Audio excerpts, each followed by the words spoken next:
Course 1, Introducing 21 CLD. Lesson 2, Are our learning environments suitable for living and working in the 21st century? If how we live our day-to-day lives and our workplaces are changing in this globally connected world, do we need to ask ourselves, are our learning environments suitable for living and working in the 21st century? Will the industrial model of schooling develop the necessary skills our students require? Many claim that in order to meet the challenges of a complex, connected world, 21st century learning environments should be predominantly inquiry-based, where students and teachers make decisions about how they and others will spend their time in class. In such inquiry-based learning environments, students are actively involved in the learning process. Educators and students construct knowledge by drawing on their experiences with or without the guidance and support of others. Many of you will identify with the characteristics of an educator that McGinn outlines in her paper entitled Senior High School Education in the 21st Century. In this paper, McGinn describes 21st century learning environments as teaching and learning communities where students are actively engaged in learning with educators. In such learning and teaching communities, the educator creates an environment that guides and supports self-directed learning, enables effective relationships between students and their teachers, and also supports differentiated instruction that includes distributed learning, cross-curriculum links, diverse instructional groupings, and diverse broad-based assessment. In addition, they use professional development for site-based research and for opportunities for on-site application, discussion, research, and reflective practice to build knowledge throughout the school. They also integrate feedback from students, parents, and other stakeholders, as well as evaluate and analyse change over time.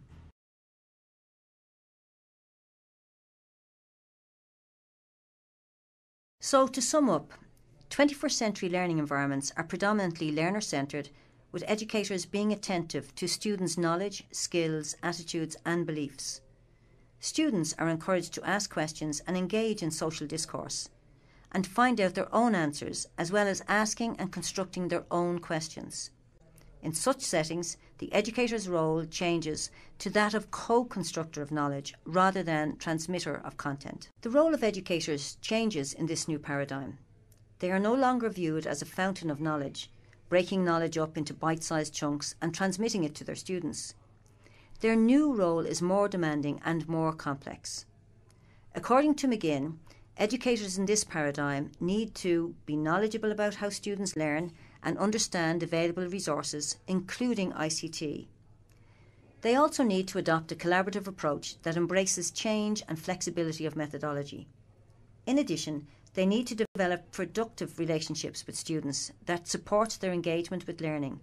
And finally, they need to practice differentiated instruction that encompasses distributed learning, diverse evaluation and diverse groupings.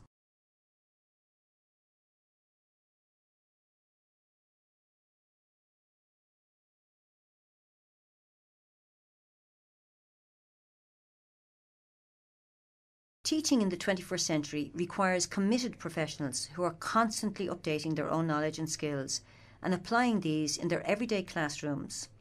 The notion of the educator as a learner is at the heart of learning in the 21st century. They are, in essence, learning professionals. We need to acknowledge that change is constant. Whether it is the introduction of new technologies, new learning theories, or assessment techniques, introducing these changes into our classrooms and ultimately embedding them into our practice is very often not easy, and it takes time and effort on the part of the educator.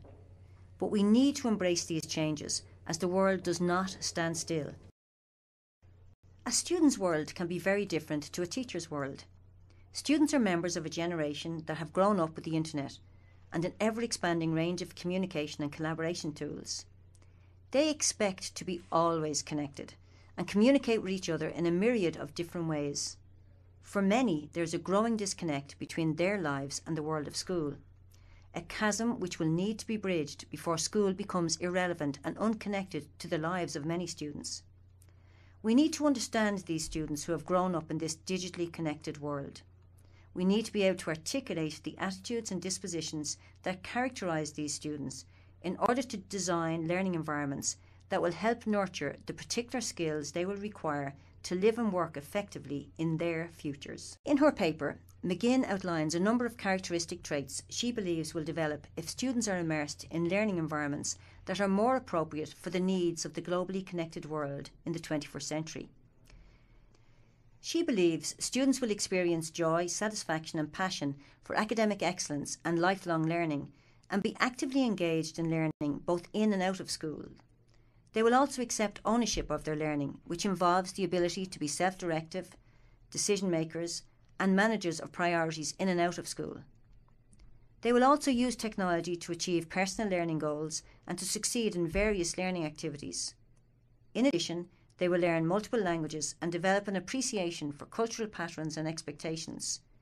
They will also have the ability to access learning opportunities that involve multiple modalities. So how do we empower and support educators to design learning environments so that students can develop the skills required for the 21st century?